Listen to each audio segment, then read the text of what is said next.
Hi, so my name is Ali, and for my project, I decided to do LGBT homelessness.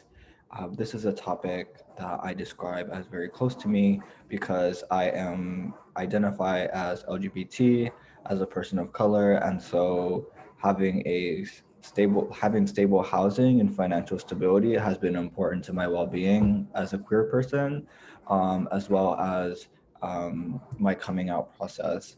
So I know how important it is to me and myself, as well as other queer people.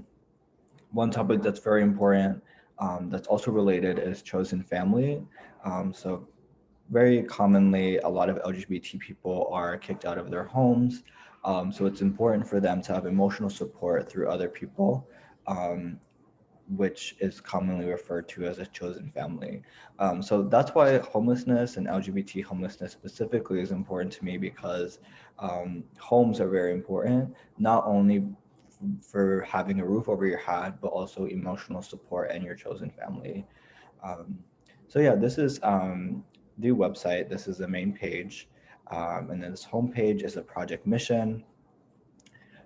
And then I give an introduction, basically talking about why I'm interested in this project and what are my reasons, kind of like I just described, as well as themes that relate to the project. So I identify two themes: community building and knowledge sharing, two things that are very, very important to me and show up in the work that I do.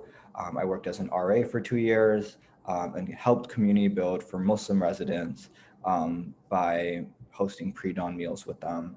And then I volunteer with a conference called Out for Undergrad, and I help spread awareness of this conference, invite different LGBT students to apply.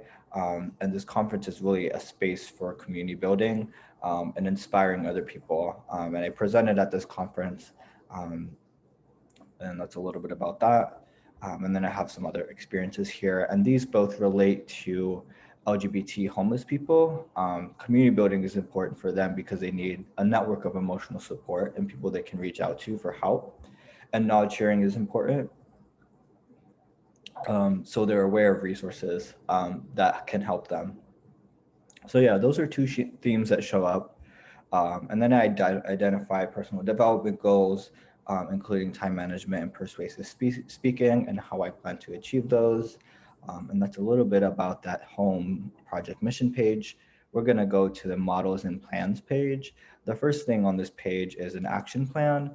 And this is a plan I plan to do next year, 2021, when I start a full-time job as an operations analyst. So I'll have a steady income. And so what I have for the first month here is like allocating a X amount of my 5% of my monthly income to this cause, and a lot of other concrete steps. And I really think this is something that will kind of kick in when I have a stable income. Just because right now I'm not as financially stable, and so pursuing a project like this might be a little bit more difficult. Um, and then on the next thing on this page is the individual business model canvas. And it's basically a visual framework to help prototype new business models. So this is essentially my one-page business plan, mapping out where time, money, and energy are going. And this was useful as kind of like a rapid prototype.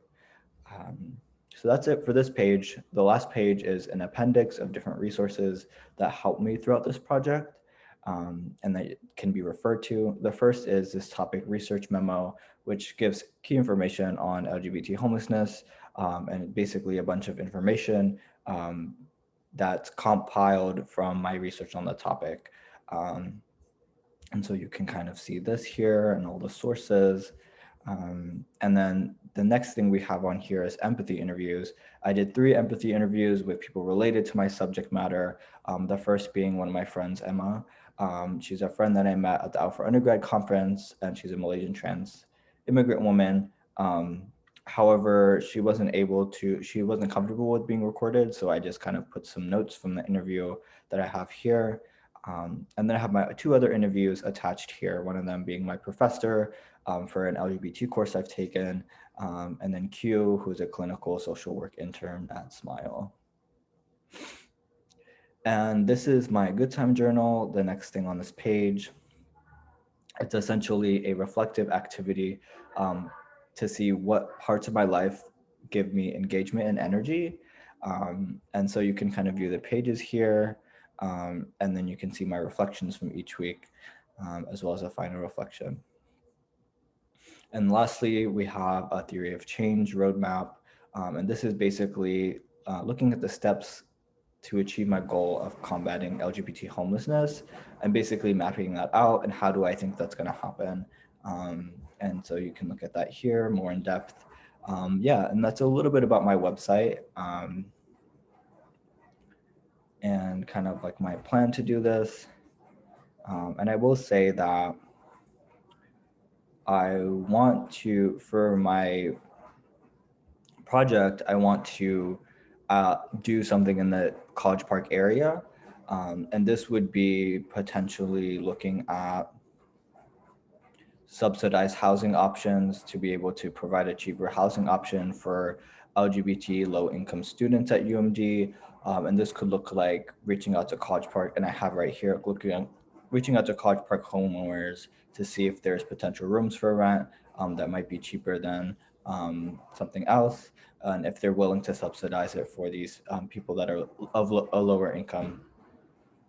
My other idea was looking to integrate into living learning program um, system at UMD. There's a bunch of living learning programs which serve to connect students to faculty and different spaces on campus. An example would be the Honors College, where there's specific Honors College professors and things like that, as well as scholars. And so one idea I had was having one specific living learning program, a housing program for LGBT students. So living learning programs are dedicated housing spaces on campus for these people. And so one of the ideas I had also for my initiative was um, having a living learning program for LGBT people. And this would connect the LGBT people with different professors on campus, the LGBT Equity Center, and a lot of different programming. And I think this would really help ensure the chosen family initiative. Like this would help build chosen family for these people, because a lot of times people usually come out when during this time, like before college, after college, during college, and so building this chosen family network is really important for people at this stage and students at this stage. And so that's something I wanted to help ensure. And yeah, that's a little bit about kind of the ideas I was thinking about, a little bit about a pitch of my proposal. And you can look more in depth in my action plan as well as my project mission here. And yeah, I hope you all enjoyed this.